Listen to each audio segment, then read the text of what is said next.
Sir नमस्ते। नमस्ते। Sir आपका हमारे चैनल में बहुत बहुत स्वागत है। जी धन्यवाद।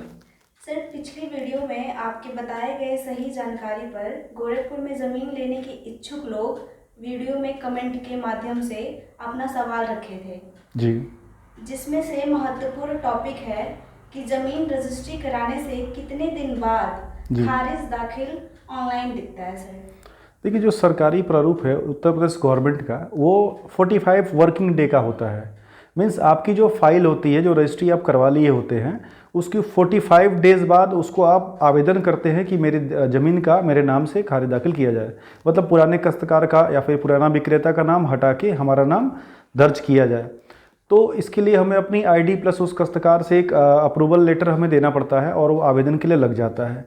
उसके लगने के बाद आफ्टर 45 डेज़ जब हम आवेदन कर देते हैं, फिर हमारे उस पेपर पे प्रक्रिया शुरू होती है, जो हर ऑफिसेज में घूमते हुए, जैसे कि लेखपाल के पास, कानगो के पास और सिस्टमेटिक जहाँ जहाँ तक जाती है वो जाते हुए आगे बढ़ती है। वो प्रक्रिया लगभग 10 दिन 15 दिन की होती है। उसके उपरांत वो ऑनलाइन पे जाती है। जब तहसीलदार का अप्रूवल मिल जाता है फिर वो ऑनलाइन पे जाती है। ऑनलाइन होने के बाद, ऑनलाइन हो गया मतलब आपका फाइल ऑनलाइन में आ गया, तो हम कह सकते हैं कि ये प्रक्रिया टोटल जो है लगभग 3 से 4 महीने की होती है। तो हम अगर हमारा काम 3 महीने में भी होता है तो हमें घबराना नहीं चाहिए।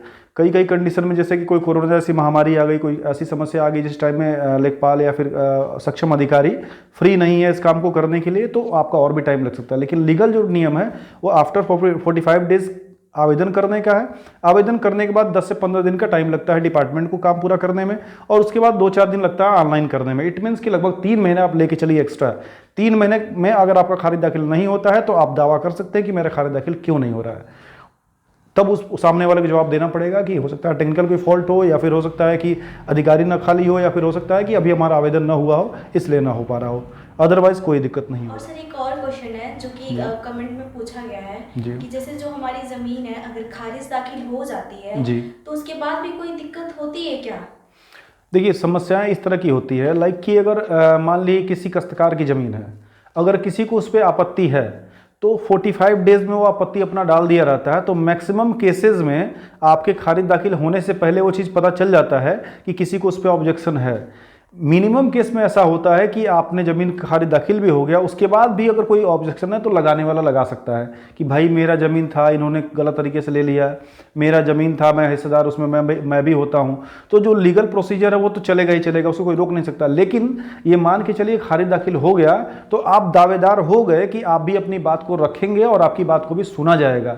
आपने रजिस्ट्री कार्यालय से रजिस्ट्री कराया है और आपके नाम से खारिज दाखिल भी हुआ है।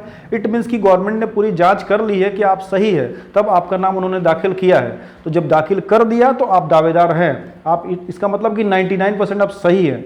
100% तो जमीन में आप कभी नहीं हो सकते, 99% को ही लेके चलना पड़ता है, क्योंकि आपकी खुद की भी जमीन आपके गांव में, आपके क्षेत्र में होगी। तो आप देखते होंगे कई आपके पटीदार ऐसे होंगे या फिर आपके घर के बगल के लोग ऐसे होंगे जो आपके ऊपर दावा कोई करते होंगे, तो आपको उसका जवाब देना पड़ता होगा कि दावा मतलब कि केवल क्वेश्चन किया गया, बाकी आप आंसर दीजिए, वो सक्षम होंगे, आप आंसर सही देंगे तो आपको बिल्कुल मिलेगा, आप कहीं से कोई रिस्क में नहीं रहेंगे। सर आशा करती हूँ जो हमारे व्यूअर्स हैं आपको ज़्यादा से ज़्यादा फॉलो करें, लाइक करें, और समय देने के लिए बहुत बहुत धन्यवाद आपका। हम भी ये मानते हैं कि लगभग मैंने जो आंसर बताया है लगभग लोग समझने की कोशिश करेंगे और सेटिस्फाई होंगे। इसके बावजूद भी अगर कोई क्वारी होगी तो कमेंटमेंट बॉक्स में आप लिख सकते हैं, उसका बिल्कुल जवाब मिलेगा आपको।